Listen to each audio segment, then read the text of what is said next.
What's going on, guys? It's Jimmy here. We got some absolutely crazy stuff for you guys in this video. Take a look here.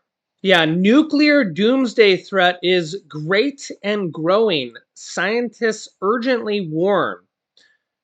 Yeah, I'll give you the video, or I'll give you the details of that in this video. This comes as Russia unleashes brand new missile and drone strike against Ukraine for retaliation of an attack on a tanker.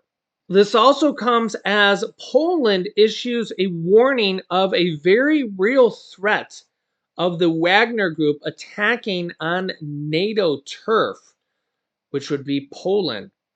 Take a look here. As you can see, the Polish deputy foreign minister from Poland talking about the risk of the Wagner Group or Russia attacking Poland. Take a listen here. Now to deepening fears that Russia's war in Ukraine could draw in other countries. Poland and Lithuania are sounding the alarm about Wagner forces on the move in Belarus, saying it's an attempt by Russia to destabilize NATO's eastern flank. The Russian mercenaries have been training the Belarus army after entering, if you remember, the country following the aborted rebellion against Russia's military leadership. Poland says some 4,000 Wagner fighters are now in Belarus, some moving closer to the Polish border. Poland is taking no chances, deploying hundreds of soldiers to the border region. It is also accusing Belarusian helicopters of violating Polish airspace earlier this week, saying it informed NATO of that breach. Polish and Lithuanian leaders met yesterday in an area known as the Suwałki Gap to discuss the threat. I want to show you now this stretch of land along the shared border to explain why it has a huge strategic significance. If Russia or its proxies were able to get a foothold in the Suwałki Gap, they would have a direct land bridge between Belarus, a close Russian ally, as you know, and Kaliningrad, part of Russia itself. They could also effectively cut off the Baltic states from NATO allies to the south. The Polish Prime Minister is warning what he calls hybrid attacks. Have a listen to this. This is what provocation is about. This is what intrigue and plotting on the part of Putin and Lukashenko is about. And this is what operational activities on their side are about. In order to destabilize, in order to create unrest, chaos, uncertainty, and at the same time, to show the weakness of NATO's eastern flank to all of our partners in NATO. We're joined now by Poland's Deputy Foreign Minister, Paweł Jablonski. Mr. Minister, thank you very much for returning to our show. Great to have you back. We heard from your Prime Minister there. We also have heard from the leaders of NATO warning against further provocations and what they called intrigues from neighboring Belarus. What is Poland's biggest concern right now regarding Belarus and its intentions here?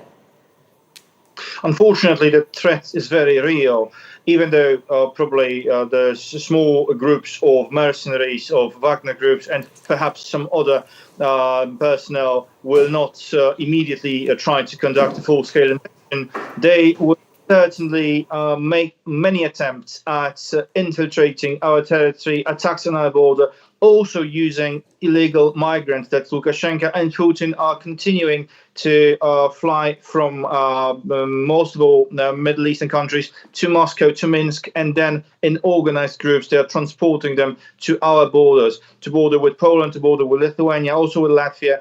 We are seeing increased numbers now, especially against Poland, because they are also willing to destabilize our country ahead of elections. This is the game plan that they are employing very often. Yeah, this comes as Russia unleashes missile and drone strikes against Ukraine as retaliation for an attack on a tanker. Yeah, this was Sunday across parts of Ukraine that killed at least 6 people, Kyiv officials says, as Moscow followed through on its promise to retaliate for an attack on a Russian tanker. Separately, Moscow's second largest airport briefly had to be shut down on Sunday following a foiled drone attack near the Russian capital. Ukraine's Air Force said Russia launched 70 drones and missiles from aircraft over the Caspian Sea, including Iranian-made strike UAV. including 3 waves of missiles damaging several buildings and igniting a fire at a warehouse, said Ukraine's deputy head of their military administration. The strike may have been intended for the city's airfield, officials said.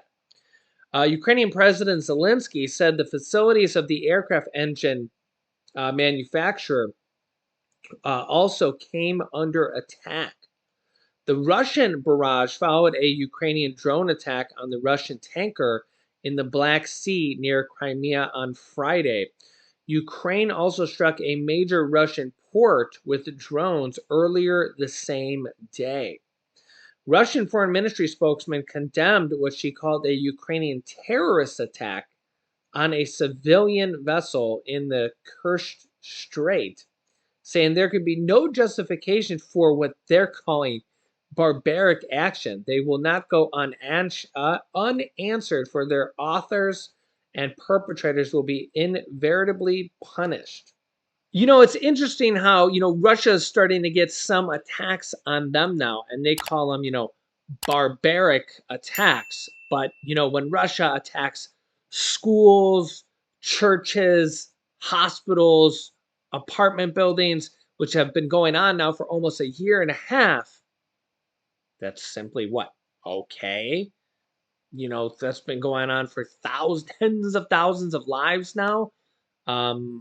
What is that? Not barbaric? That's okay. It goes on. It happens in maternity wards. I mean, you name it, it's already happened, right? What is that? Russia's just what? Okay with that? I mean, if this isn't the pot calling the kettle black, the definition of hypocrisy, it's just like, I mean, if anything, it's probably some eye-opening for Russian citizens to actually see this happening now in Russia, saying, wow, this is actually coming to our doorstep now. Maybe this is what Ukraine has been dealing with now for over a year now. Let me know your take on this down below in the comment section. This also comes here as the doomsday clock. The nuclear doomsday threat is great and growing. Scientists from across the world are urgently warning here. Take a look at this. The satire of 1964's Dr. Strangelove may become a terrifying global reality by 2024. A coalition of scientists are desperately warning. Yeah, it does seem ever closer than ever, right? Over 100 medical journalists are simultaneously sounding the alarm that the potential for a world-ending nuclear conflict is great and growing amidst states like Russia dangerously stockpiling their doomsday payloads, saying, quote, a large-scale nuclear war between the US and Russia could kill 200 million people or more in the near term and potentially cause a global nuclear winter that could kill 5 to 6 billion with a B people, threatening the survival of humanity, they wrote in unison. This is a quote from the scientists. Quote, any use of nuclear weapons would be catastrophic for humanity, even in a limited, quote, nuclear war involving only 250 of the 13,000 nuclear weapons in the world. Yeah. And it could kill 120 million people outright and cause global climate disruption leading to nuclear famine, putting 2 billion people at risk. Yeah, this is what a lot of people don't truly fathom here. The red alert follows this year's frightening moving up of the doomsday clock, which is now only 90 seconds to midnight in what the Bulletin of Atomic Scientists called the closest to global catastrophe that it has ever been. This time last year, the United Nations Secretary General Antonio Guterres also said we are in a time of nuclear danger that has not been seen since the height of the Cold War. Now, the medical journals have opted to intervene in a geopolitical crisis because the threat is now considered to be an urgent public health priority, and fundamental steps must also be taken to address the root cause of the problem by abolishing nuclear weapons. I wish that could be done, but I fear there's no way to do it. There's no way to get the US, North Korea, China, Russia to all get rid of their nuclear weapons. And even new countries that are working on them. There's just no way to have these countries do it. The journals also stress that the intervention of medical science during the 1980s under the leadership of 1985 Nobel Peace Prize winning international physicians and prevention of nuclear war, quote, helped to end the Cold War arms race by educating policymakers and the public on both sides of the Iron Curtain about the medical consequences of nuclear war. Quote, the danger is great and growing. The nuclear armed states must eliminate their nuclear arsenals before they eliminate us.